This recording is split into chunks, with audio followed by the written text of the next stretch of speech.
Zarathustra Prologue 2. Zarathustra went down the mountain alone, and no one met him. But when he entered the forest, an old man, who had left his holy hut to look for roots in the forest, suddenly stood before him. And the old man spoke thus to Zarathustra: "This wanderer is no stranger to me.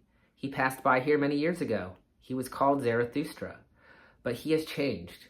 Then you carried your ashes to the mountains. Will you today carry your fire into the valleys? Do you not fear an incendiary's punishment?"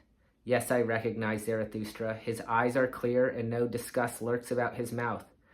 Does he not go along like a dancer? How changed Zarathustra is! Zarathustra has become a child, an awakened one. And what do you want now with the sleepers? You live in solitude as in the sea, and the sea bore you. Alas, do you want to go ashore? Alas, do you want again to drag your body yourself? Zarathustra answered, "I love mankind." "Why," said the saint, "did I go into the forest and the desert? Was it not because I loved mankind all too much? Now I love God. Mankind I do not love. Man is too imperfect a thing for me. Love of mankind would destroy me." Zarathustra answered, "What did I say of love? I am bringing mankind a gift." "Give them nothing," said the saint. "Rather take something off them and bear it with them. That will please them best, if it only be pleasing to you. And if you want to give to them, give no more than an alms, and let them beg for that." "No," answered Zarathustra, "I give no alms. I am not poor enough for that." The saint laughed at Zarathustra and spoke thus: "See to it that they accept your treasures. They are mistrustful of hermits and do not believe that we come to give. Our steps ring too lonely through their streets, and when at night they hear in their beds a man going by long before the sun has risen, they probably ask themselves, 'Where is that thief going?' Do not go to men, but stay in the forest. Go rather to the animals. Why will you not be as I am, a bear among bears, a bird among birds?" "And what does the saint do in the forest?" asked Zarathustra. The saint answered, "I make songs and sing them. And when I make songs, I laugh, weep, and mutter. Thus I praise God. With singing, weeping, laughing, and muttering, I praise the God who is my God. But what do you bring us as a gift?" When Zarathustra heard these words, he saluted the saint and said, "What should I have to give to you? But let me go quickly, that I may take nothing from you." And thus they parted from one another, the old man and Zarathustra, laughing as two boys laugh. But when Zarathustra was alone, he spoke thus to his heart: "Could it be possible? This old saint has not yet heard in his forest that God is dead." Thus spoke Zarathustra, Prologue 2, longer commentary. Zarathustra went down the mountain alone, and no one met him. Okay, so he made it all the way down the mountain, I guess not with his eagle and his serpent, and he entered the forest. So there's a forest at the bottom of the mountain, and there's an old man there, and he's looking for roots. He left his holy hut, and he recognizes Zarathustra from 10 years ago, and he sees how he's changed. He actually looks more like a dancer. So there's a certain lightness to Zarathustra's bearing that the old man recognizes. And it's interesting, the third paragraph says, "Then you carried your ashes to the mountains. Will you today carry your fire into the valleys? Do not fear an incendiary's punishment." So there's this sense that when Zarathustra went up to the mountain, he was going to die, dying his death to the world, to become one with God. And he had a fire for God to burn himself. He had a fire for purity. He had a fire for wisdom. That's why he went on his original quest that we don't know about when he carried his ashes up the mountain. But now he's clearly come back down, bearing something of this passion that he took up with him in a different form. And the saint says, "His eyes are clear and no disgust lurks about his mouth. Does he not go along like a dancer?" So there is something about this changed Zarathustra that is without resentment, that is with pure love. There's no disgust visible on his countenance. I'm going to pause.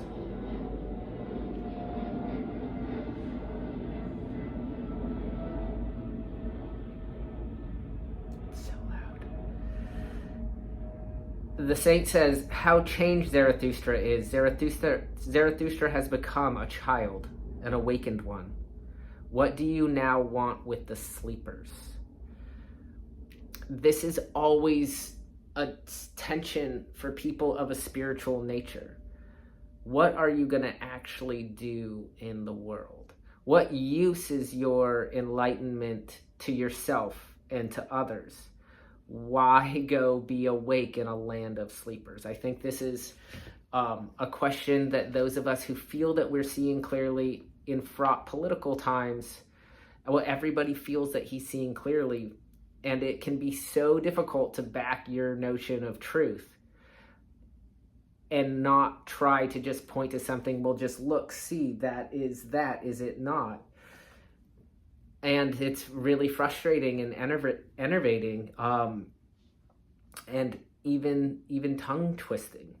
What is Zarathustra's answer, though? Let's stick to the text. I love mankind. Well, let's go before his answer is I love mankind.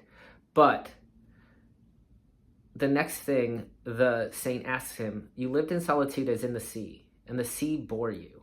Alas, do you want to go ashore? Alas, do you want again to drag your body yourself? I think this is, anytime as a surfer we hear the sea and sea metaphors, we need to dig in right there. They're talking about the place where we're playing all of the time. You lived in solitude as in the sea, and the sea bore you. Alas, do you want to go ashore? Alas, do you want again to drag your body yourself?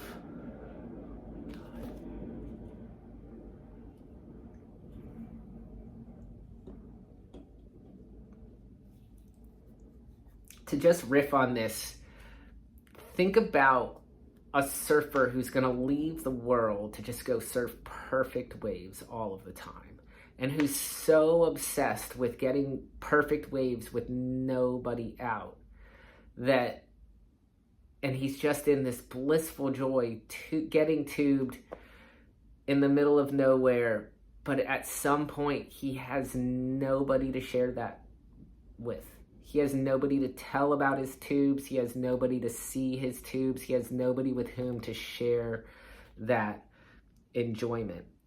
I also think that there's something really interesting about this concept. Do you want, again, to drag your body yourself? That when you reach these enlightened states, you develop a new relationship to your body.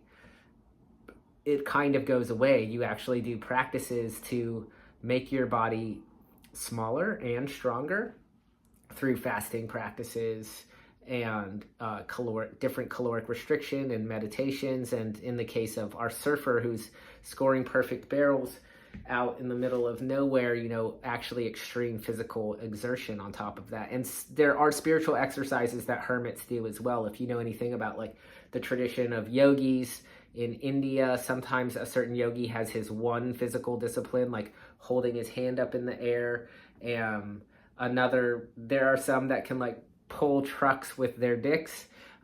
There's a documentary called Naked in Ashes you can watch if you're interested, about seeing the various things, bodily disciplines that each of these yogis takes up as his particular one.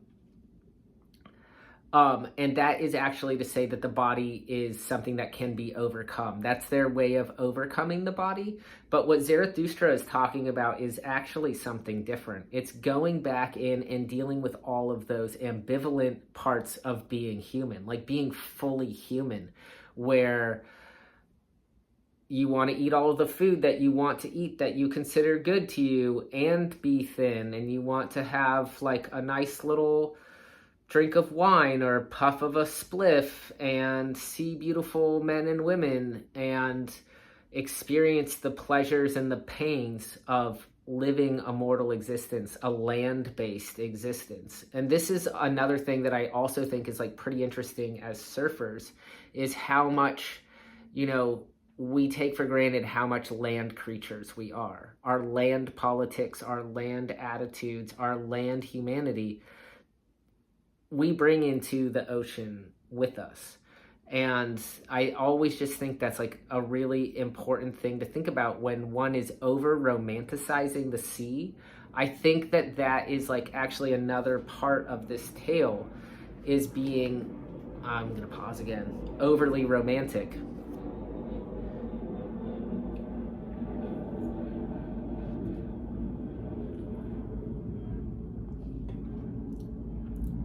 About solitude, about a perfection, about a perfection of wisdom. And that what that kind of idea of transcendence can do is have some pretty devastating effects on our relationships to one another and our relationships to the planet and to all things that we consider earthly and bodily. And I think that actually a person might be able to see this critique of the holy man by Nietzsche as something like a feminism within Nietzsche's work, honestly. Because if you think of the attitude, especially of the holy man or the saint in the forest here, he is a despiser of the body. He is a despiser of the material realm. He's calling other humans sleepers. Oh, wow, that one's loud.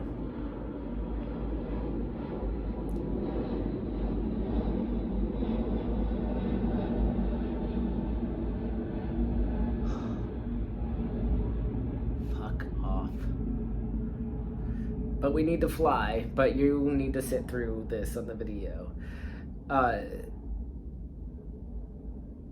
He says, now I love God. Mankind I do not love. Like, he says he doesn't love mankind. He loves God. That's what the saint says.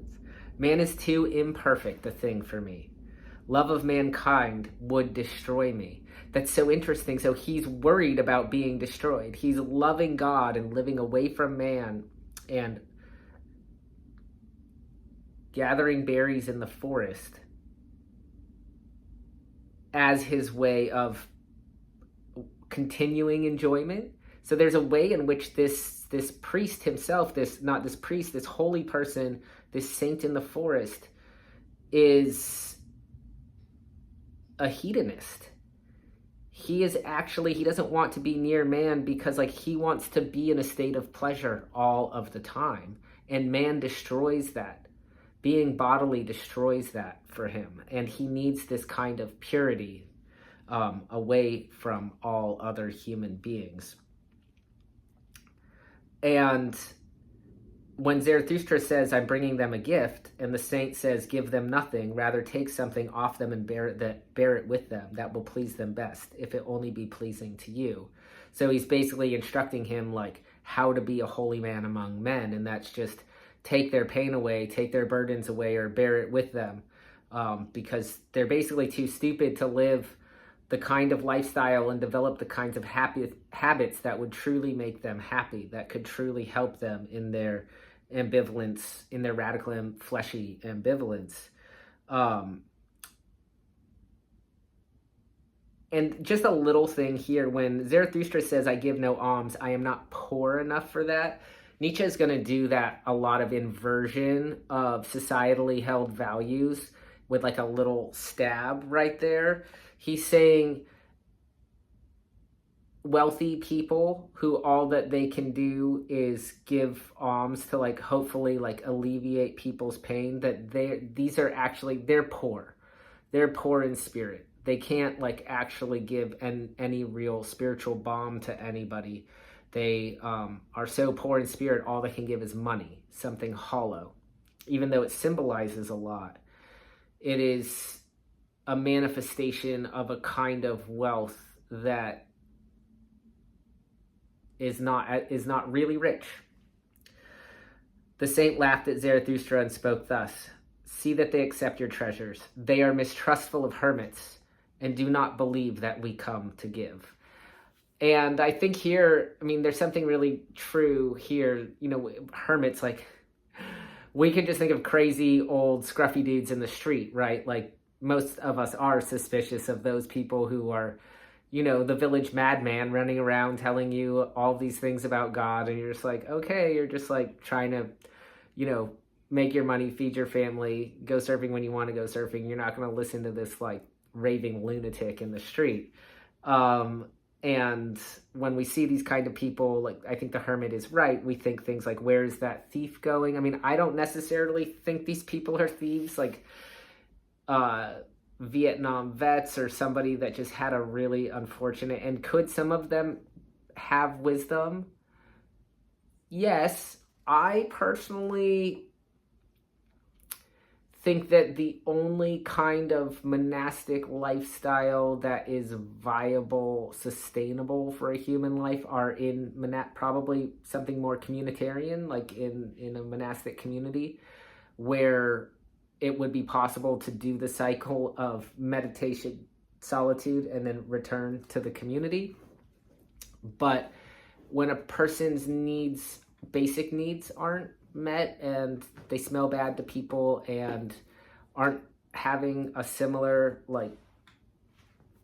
relationship to reality that the rest of us have, it is hard for us to take those people seriously.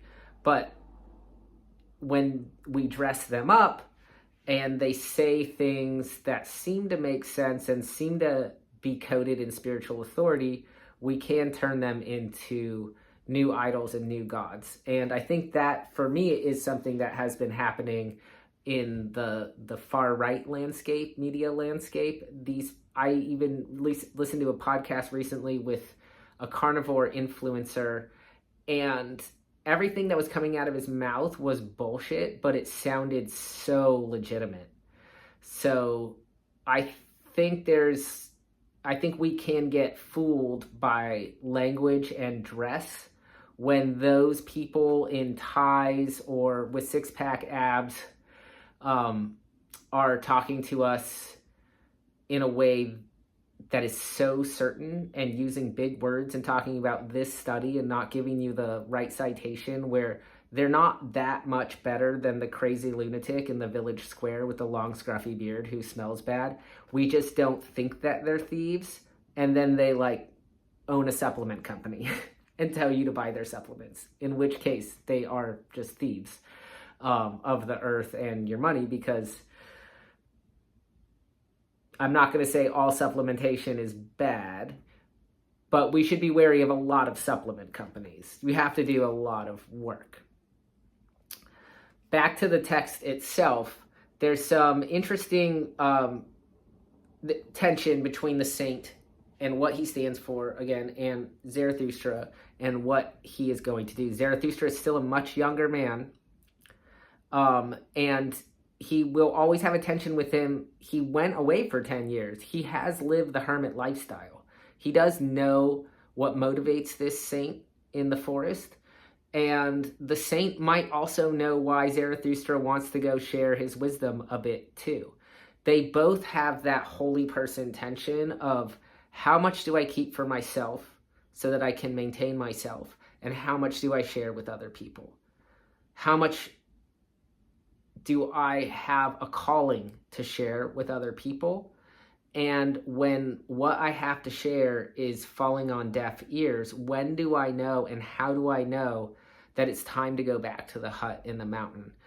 And there's a sense in which Zarathustra really understands that the saint is still the saint in the forest is still another viable option of a life for him.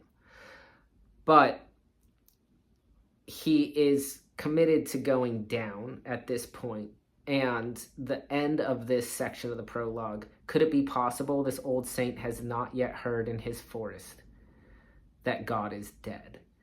And this is a huge, super loaded phrase for Nietzsche. I'm not going to purport to know exactly what Nietzsche means by God is dead, but we can come up with a ton of different interpretations and think about how thinking of God as dead would operate in our own metaphysics. How would it change the way that we value things? How would it change our sense of what's right, what's wrong, what's possible, how we ought to treat one another, how we ought to comport ourselves? So if God is dead, right, if we think about what that does for the saint's life. So the saint says he's in the forest and he gets all of his pleasure from God. And Zarathustra says the saint hasn't heard that God is dead. So what does that mean? It takes all the value out of the God that the saint thinks is giving him so much. So that value has to come from somewhere else. Where does it come from? Zarathustra seems to be saying it's the berries. It's the forest. It's you being man in the world that is giving this value. It's not an external God. You're experiencing real pleasure in an earthly body. And these pleasures are provided to you by the earth. And our desire to... Oh my Lord, the fucking airplanes.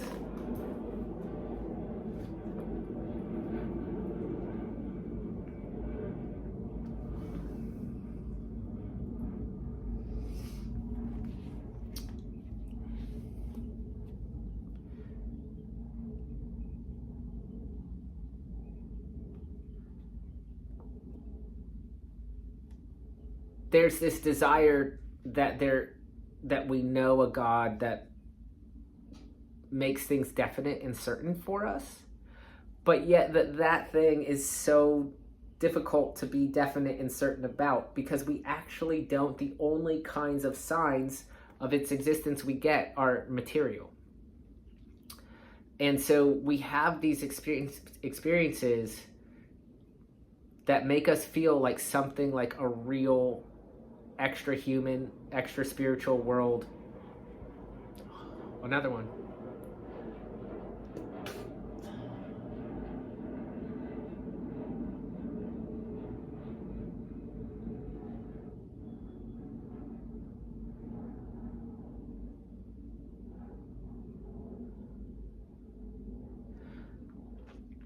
Let's also think about like grounding this in the 19th century. Technology is coming to a point, science is coming to a point where we just have developed other measures for truth.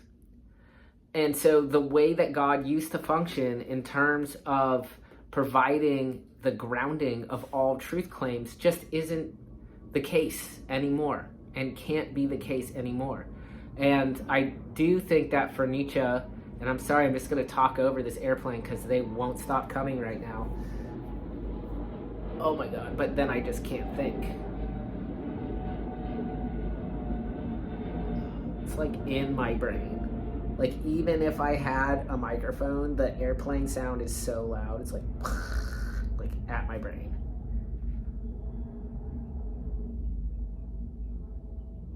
Okay, so with the advent of modern science, we have new ways of measuring whether a thing holds, whether something is the case. Wow, this neighborhood is fucking loud.